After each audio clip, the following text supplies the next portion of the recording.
Hello, everybody, and welcome back to another episode of Freshman Homebuyers. My name is Stephen Mead. I'm the principal broker here at Domicile Real Estate, and today we're going to talk about my favorite topic. Not usually my client's favorite topic, but I think it's something you need to hear, and that is my three rules of budgeting. So we're going to go through three things today. And the first rule of budgeting is what the bank will give you a loan for is not the same as what you can afford. And affordability is a very personal number because banks don't have access to your entire financial information. Despite all the documents they will collect from you, they don't know about your lifestyle. They don't know whether you travel. They don't know whether you have kids. These are all things that can make a very big difference in what your personal affordability is, which is much different than your bank affordability. So that's rule number one of budgeting. Rule number two of budgeting is that you really need two budgets, and I'm going to tell you why right now.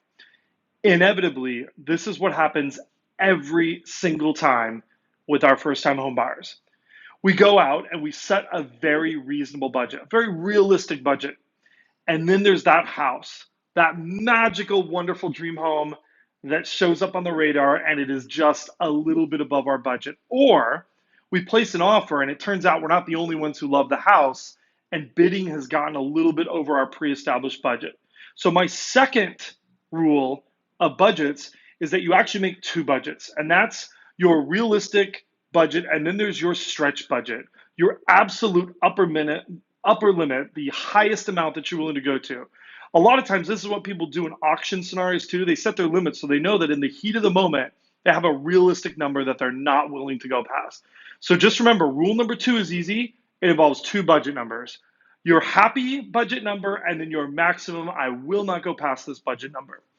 And finally, we have our third rule of budgets. And I think the third rule of budgets is probably my favorite rule in all of budgeting.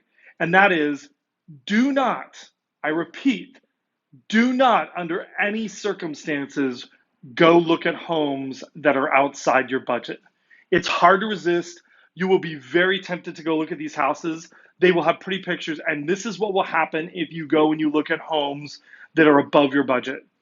You will walk in and guess what? Shocking news. You will love homes that are more expensive than what you can afford. You will think they're amazing and they're awesome. And I think a lot of times this is exactly how people blow their budget. And something that I tell people, this isn't a rule, but I think it's important to remember is if you have the ability to go higher, we can always raise your budget and start looking at more expensive houses. But once you've been looking at more expensive houses, it is very hard to lower your budget back to reality.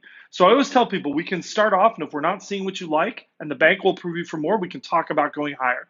Anyhow, those are my three rules for budgeting. I hope you found this useful. If you have any other questions, like, subscribe us, and we hope to hear from you soon.